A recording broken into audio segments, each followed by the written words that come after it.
Алла елшісі ол кісіге Аллахтың игілігі мен сәлемі болсын, былай деген: шын мәнінде Аллахтың 99 есімі бар, бірі кем 100. Кім оларды түгендеп санаса, жәннатқа кіреді. Ислам ғұламалары Аллахтың көркем есімдерін түгендеп санау 3 деңгейді қамтитындығын айтқан. Бірінші, осы есімдерді түгендеп тану.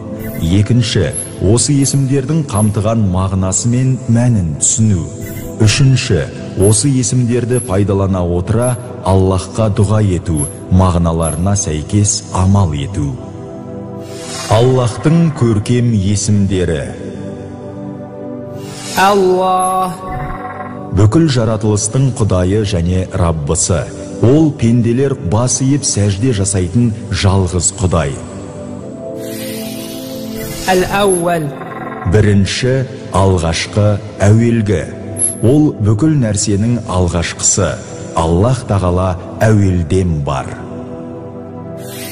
Әл-әхир. Соңғы, ақырғы.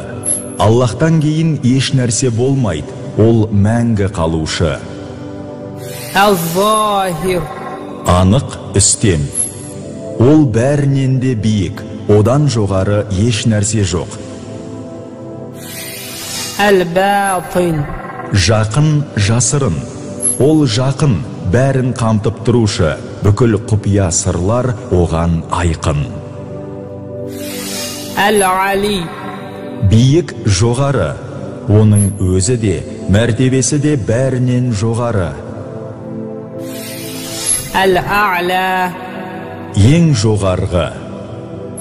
Ол шексіз биіктікте, бәрінен жоғары. Әл-мутаал. Асқақ. Асқақтығына жаратылысында ұқсастық жоқ. Ұғымнан тыс, шектеусіз. Әл-азим. Ұлы. Ол есімдері мен сипаттарында ұлы болған Аллах. Әл-мәджид. Даңқты. Ол жер мен көкте даңқ, жомарттық, үстемдік пен биік мәртебе иесі. Әл-қауи. Күшті, бүтіндей күш қуат егесі. Аллах бермесе, құлдарының күші еш нәрсеге жетпеседі. Әл-мәтин. Мықты, берік. Ол барлық болмысты жоқтан бар етті. Оның істерінде машақат, ауыртпашылық және шаршап шалдығу болмайды. Әл-ғани. Бай. Байлықтың шынайы иесі, бүкіл жаратылыс кедейлікте. Оған олар әрдайым мұқтаж болып, оның игіліктері мен көмегін қажет етіп тұрады. Әл-хаким. Дана, хикмет иесі. Ол мінсіз даналық пен шексіз биліктің иесі. Жан жақты білімі мен шебер бөліп беруші, әділ үкім жүргізуші. Әл-халим. Байсалды, ұстамды. Аллах тағала пенделерін жазалауға құдіретті болса да, оларды жазалауға асықпайды. Керісінше оларға кеңшілік жасайды, жарылқау сұрағанды кешіреді. Әл-афу. Ғафу етуші. Күнәні өшіріп, оны кешіруші. Құлдарына аса мейірімді, ерекше кеңшілік етуші. Әл-ғафур. Кешіруші. Аллах тағала тәубені қабыл етіп, үлкенді кішілі күнәлердің барлығын кешіреді. Әл-ғаффар. Өте кешірімді. Ешқашанда кек тұтпайды, жазалауға бірден ұмтылмайды. Әт-тәуәб. Тәубені қабыл алушы. Құлдарының тәубелерін қабылдауда ешбір шаршап қалжырауға, жалығуға ұрынбайды. Әр-рақиб. Бақылаушы. Ол өз жаратқандарын әрдайым назарында ұстайды. Олардың амалдарын жазып сақтап қояды. Әл-кәбир. Үлкен. Одан үлкен еш нәрсе жоқ. Үлкендігінде шек жоқ. Әс-сәмиъ. Естуші.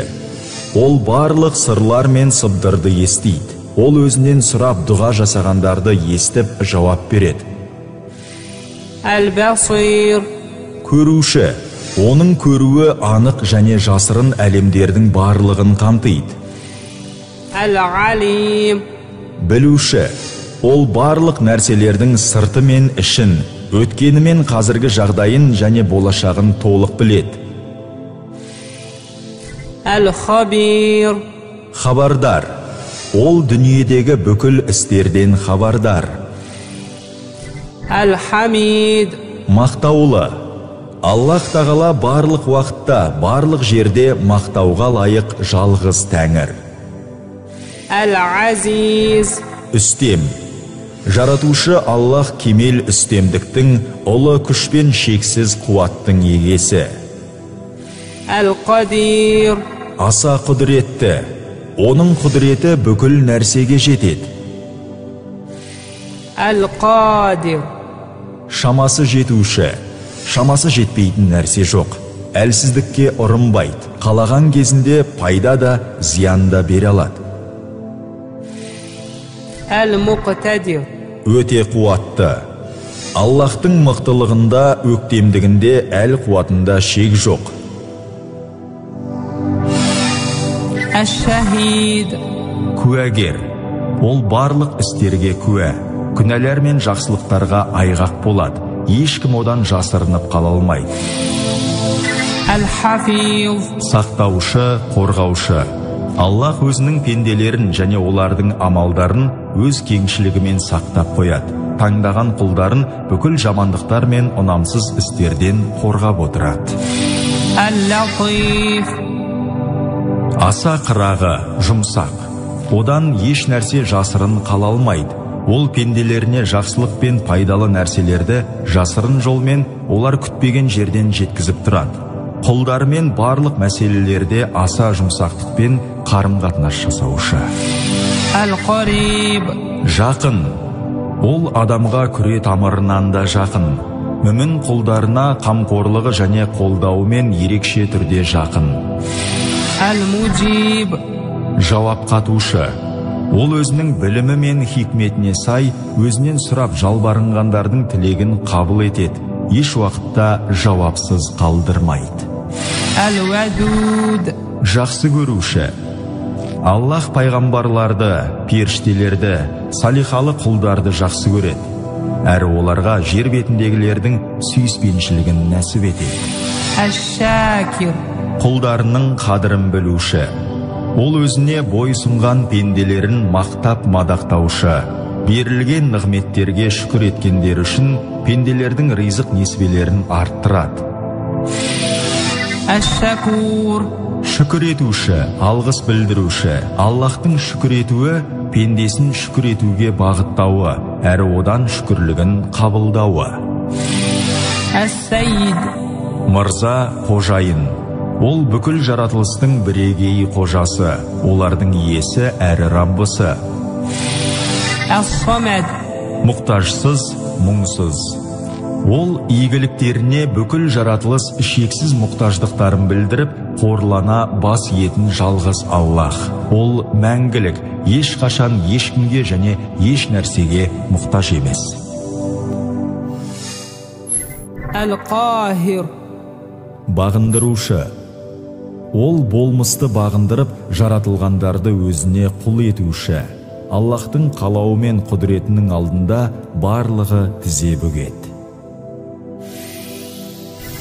القهار Өктем, аса қаһарлы. Ол күйретуші әрі жоюшы күш қуаттың иесі. Барлық нәрсе оның рұқсатымен қозғалып, тыныштық табады. الجبار Қалағанын орындаушы, жаббар ие. Оның қалауы міндетті түрде орындалады. Ол сынақтар беруші, кедейді байытады, қиналғанды демейді. Әлсіздерге көмектесіп, ауруға шипа береді. الحسيب Жеткілікті болушы, есепке тартушы. Аллах тағала өз құлдарының дүниелік және рухани барша мұқтаждықтарын өтейді, жамандықтардан сақтайды. Жамандыққа жамандықпен, жақсылыққа жақсылықпен жауап береді.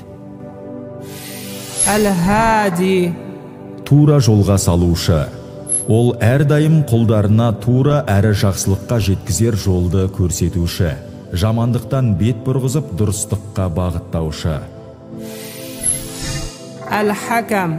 Үкім етуші, әділ қазы. Аллах әрдайым өз үкімдерін асқан әділдікпен әрі шебер дәлдікпен шығарушы. Әл-Құддус. Таза, пәк. Аллах әрбір айып нұқсаннан жан-жақты пәк әрі таза. Оған ұқсас еш нәрсе жоқ. Ұқсастардан таза. Оның сипаттарының кемелдігі шексіз. Пәктігінде мін жоқ. Әссәләм. Сау, мінсіз, бейбітшілік сыйлаушы. Аллах кемшілік қате атаулыдан ада. Ол әйелге, балаға және өзіне деңгейлес біреуге мұқтаж емес. Сондай-ақ ешбір серігі теңдесі жоқ. Әл-Бар. Жақсылық етуші. Аллах салихалы және күнәһар пенделерінің барлығына жақсылық қылушы. Ешбір жаратылыс Аллахтың игіліктерінен тыс қас-қағым сәтте өмір сүре алмас еді. Әл-Ваххаб. Сыйлаушы. Ол мейірімі мен жомарттығы барлық болмысты қамтыған жалғыз Аллах. Ол көркем басқарушы.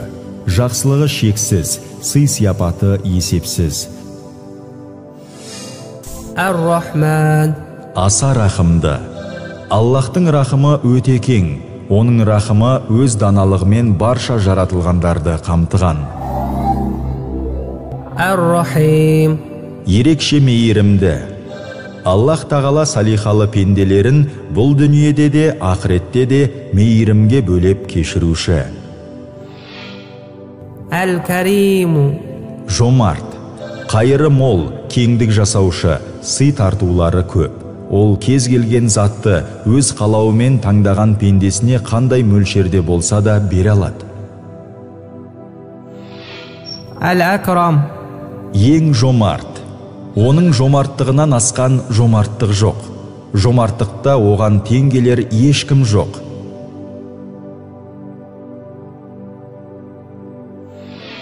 Әр-Рауфу. Мейірбан, есіркеуші.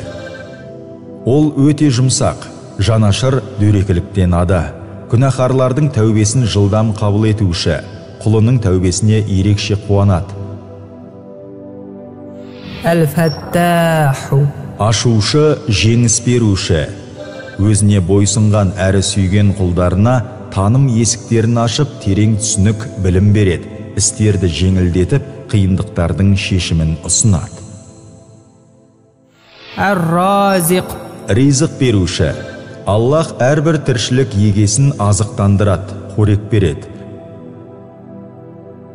Әр-Раззақу. Ризықты мол етіп беруші. Барша құлдарына ризықтарын үстемелеп әрі еселеп беруші. Жер бетіндегі үлкенді кішілі әрбір тіршілік егесін ризықтандыру Аллахтың құзыретінде.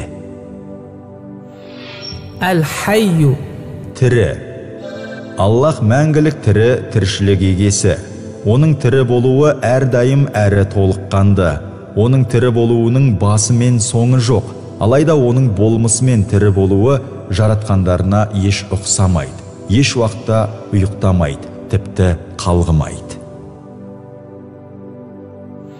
Әл-Қойюму. Тұрғызушы. Ол тәңірлігі кемелденген жалғыз жаратушы. Раббымыз еш нәрсеге мұқтаж емес. Басқа тіршіліктің баршасы өмір сүріп тұрулары үшін оған мұқтаж.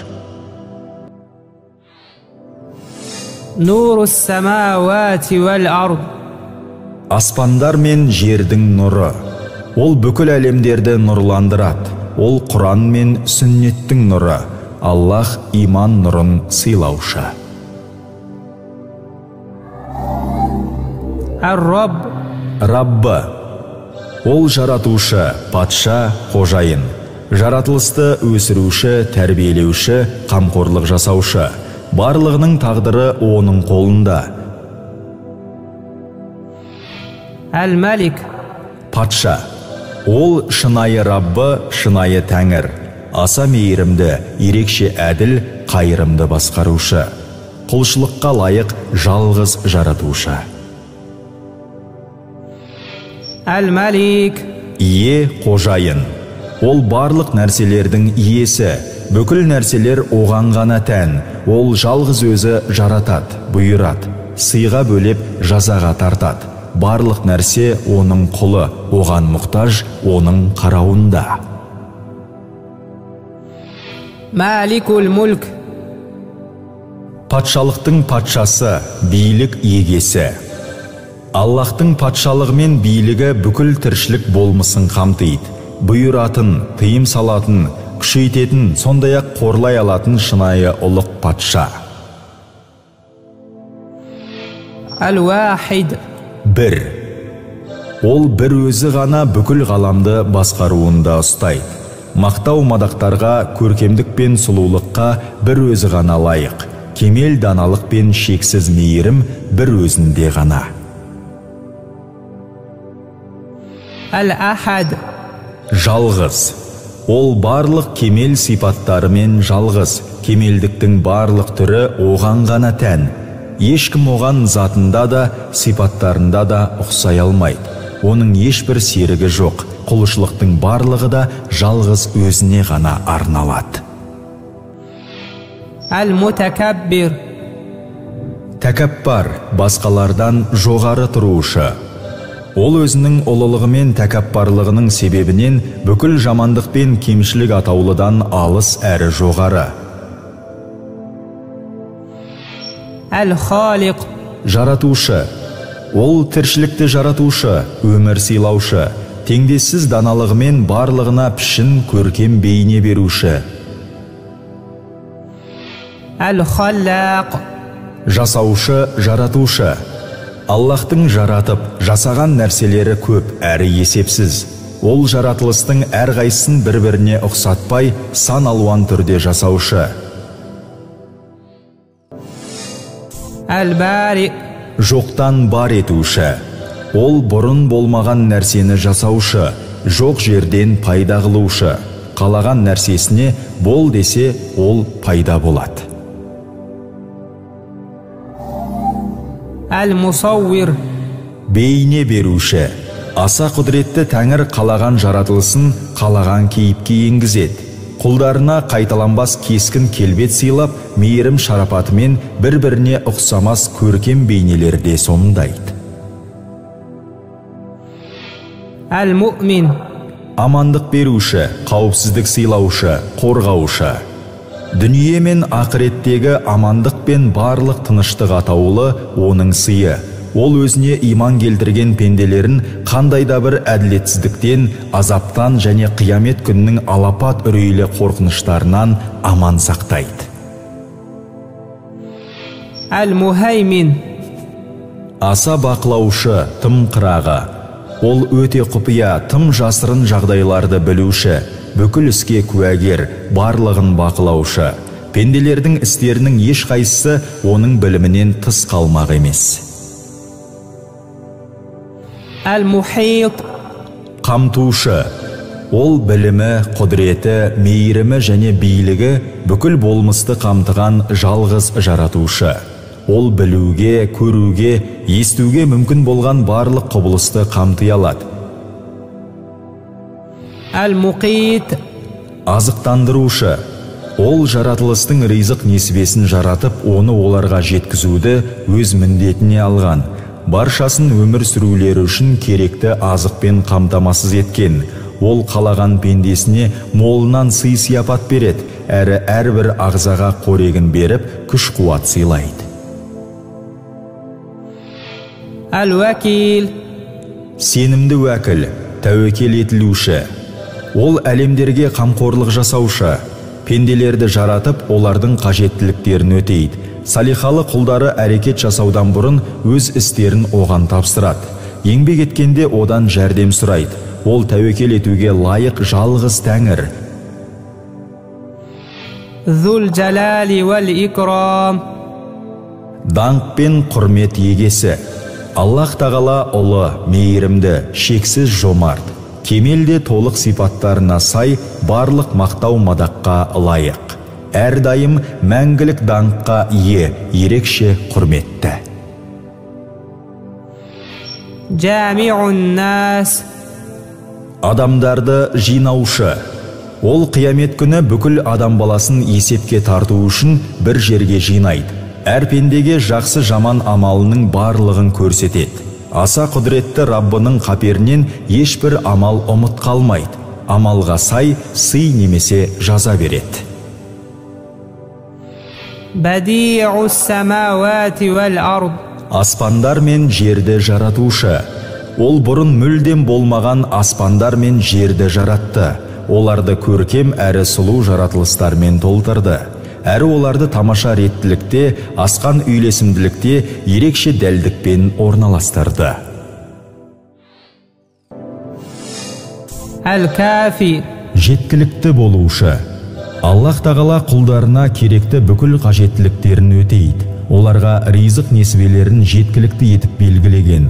Сұраушыларға үміт қылып, тәуекел етушілерге жалғыз өзі жетіп артылушы.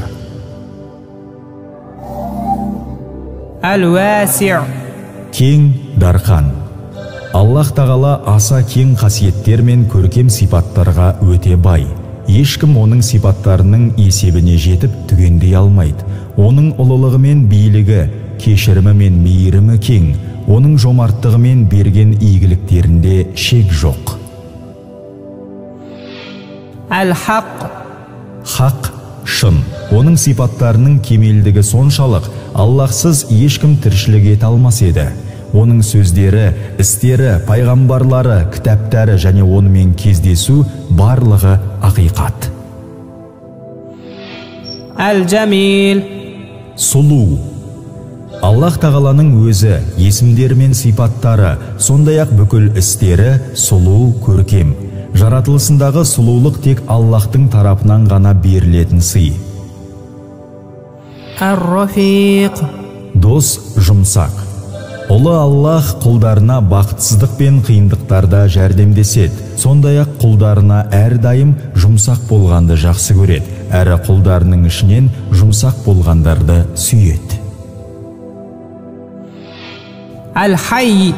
Ұятты. Аллах ұлы ұят егесі. Ол дұға қылып, жалбарынып сұраған құлдарының қолдарын бос қайтаруға ұялады. Әс-Ситтир. Кемшілікті жасырушы.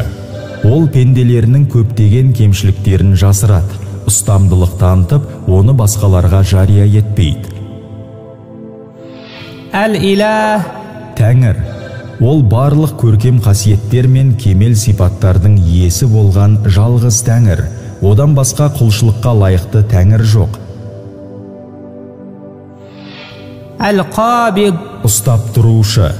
Ол ризық несібені және адамдардың рухтарын ұстап тұрушы. Кейде пенделерін сынау мақсатында өз хикметімен ризықтарын кешеуілдетеді. Әл-Басит. Жайып қоюшы. Ол өзінің жомарттығымен әрі мейірім шапағатымен пенделеріне ризықтарын жайып береді. Ризық беріп өз хикметімен қанағат пен шүкірліктерін сынайды.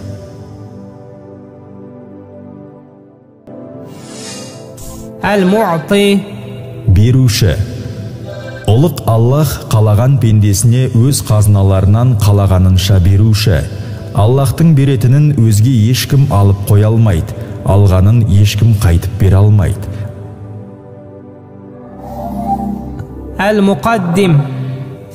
Ілгерілетуші, алға шығарушы. Ол қалаған нәрсесін алға оздырып шығарады. Қалауы мен хикметіне сәйкес әр нәрсені өз орнына қояды. Білімі әрі кеңшілігімен жаратылғандарды бір-бірінен артық қылады. Әл-Муаххир. Кейіндетуші, артта қалдырушы. Аллах тағала қажет деген нәрсесін артқа жылжытады, лайықты өз орнына қояды. Күнәһар пенделері тәубеге келіп, кешірім өтінгенге дейін олардың жазаларын кейінге қалдырады. Әл-Мубин. Анық. Оның жалғыз дара Тәңір екені анық. Оның басқаруы, үкімі мен құлдарына деген мейірімі де анық. Әл-Маннан. Игілік беруші, жомарт. Аллах өте жомарт, бай. тіршілікке өмір беріп көркем көріністер сыйлаушы. Пенделеріне ақыл, сана, тіл, денсаулық берді. Сансыз жақсылықтар мен есепсіз игіліктерге бөлеп қойды. Нығметтерінің соңы жоқ, барлық мақтау оған тән. Әл-Уәли, басқарушы, қамқоршы, дос. Ол барлық әлемдердің басқарушысы, аса қамқор, құлдарының мұқтаждықтарын әрқашан өтеп тұрады. Оларды рухани және материалды қажеттіліктердің барлығымен қамтамасыз еткен. Әл-Мәулә, мырза, жақын құлдарына қамқоршы. Аллах өзіне мойынсынған құлдарының досы, қолдаушысы, демеушісі әрі қамқоршысы. Олардың дүние істері мен діни істерін реттеуге жәрдемдеседі. Ән-Насир, жәрдемші, жеңіс беруші. Құдіретті де ұлық Аллах өз құлдарын еш уақытта жәрдемсіз қалдырмайды. Ол нағыз жәрдемші, сүйген құлдарына жеңіс береді, қарсы келгендерге жеңіліс тапқызады. Әш-Шафи, шипа беруші. Ол жүректер мен денелерді, тән мен жанды дерттерден айықтырушы. Аллах сондай-ақ өзінен жәрдем сұраған пенделерін жаман әдеттер мен ұнамсыз қылықтардан да емдейді. Оларды рухани байытып, көркем мінезбен безендіреді.